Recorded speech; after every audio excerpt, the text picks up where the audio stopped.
Porque eu queria repercutir, aproveitei, esperei você chegar aqui para já repercutir com o Marco também essa questão do PIB, né? Na verdade, a gente falou agora pela manhã, saiu, né, o PIB, veio ali um pouquinho abaixo das expectativas. Queria ver, na verdade, né, o ponto de vista de vocês, como vocês avaliaram aí essa desaceleração.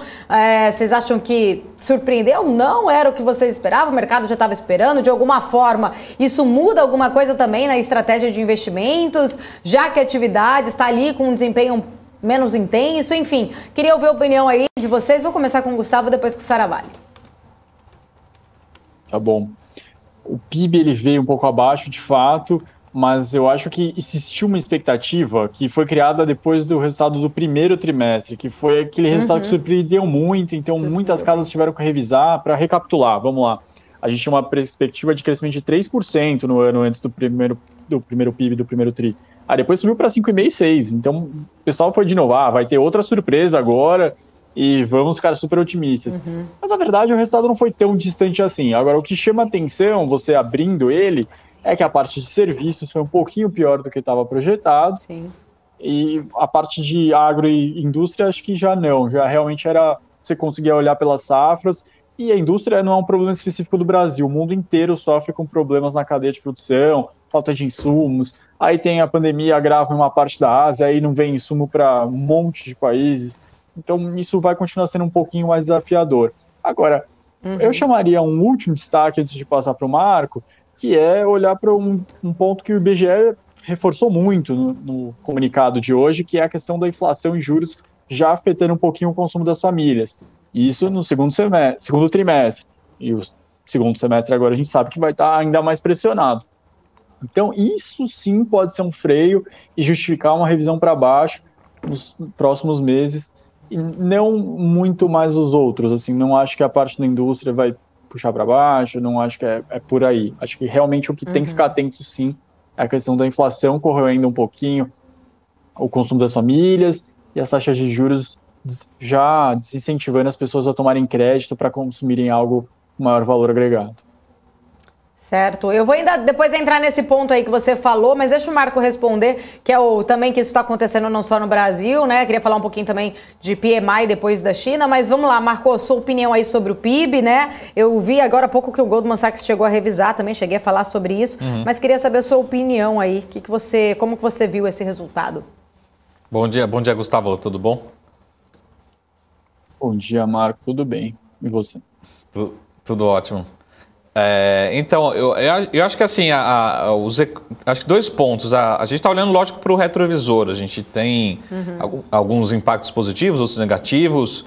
Eu acho que o segundo semestre está praticamente contratado porque está todo mundo querendo reabrir, voltar às atividades, e a gente tem uma economia, como outros países, muito dependente de serviços. Então está todo mundo querendo voltar a almoçar fora, a cortar cabelo normalmente, enfim, utilizar os serviços, e tudo isso a gente acho que já tem uma recuperação contratada para o segundo semestre.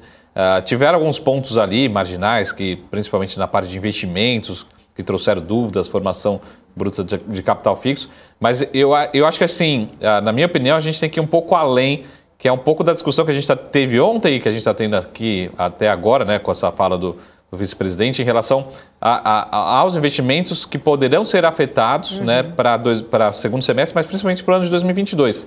Então a gente já está vendo, acho que eu tenho 2 preocupações: acontecerem mais revisões como a gente está vendo no Goldman Sachs, já estou acompanhando aqui de outros bancos também, BNP, enfim, a gente vai atualizando todo mundo aqui, estamos vendo revisões marginais, não são grandes, mas são marginais para baixo, ou seja, talvez acho que aquele 6% vire um cenário otimista, né? A gente está começando a ver passando para 5,5%, e quem estava com 5,5% passando para 5%, então talvez uma revisão marginal do crescimento do ano um pouquinho para baixo.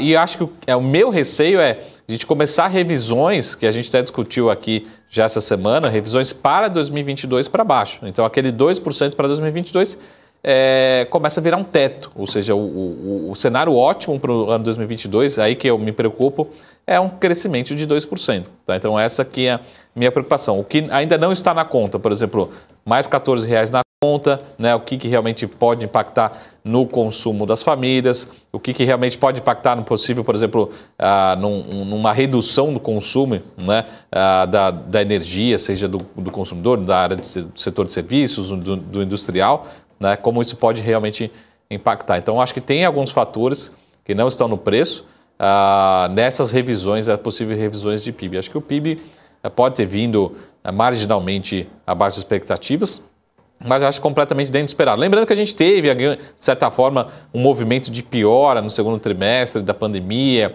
alguns fechamentos pontuais, né? Também a gente precisa isso ser considerado na análise, mas acho que o mais importante é a gente olhar para frente. Acho que olhar para frente, a gente, na minha opinião, a gente tem alguns pontos de preocupação. Tá? Então, essa leitura que a gente deve ter e, infelizmente, a gente pode ter mais revisões para baixo das expectativas do PIB para 2021, que não deve ser grande, mas a minha preocupação é a revisão de crescimento para o ano de 2022, ou seja, o empresário, realmente quem toma a decisão de investimento, começa a ficar indeciso, realmente a gente vai ter um crescimento mais consistente daqui para frente, né? Que aparentemente não vamos ter em 2022, né? Ou seja, vai ser mais um ano pífio, um ano de crescimento muito modesto para o Brasil para o ano 2022. Essa é a minha preocupação. Acho que 2021 está bem contratado, bem desenhado, vamos ter um bom segundo semestre, né?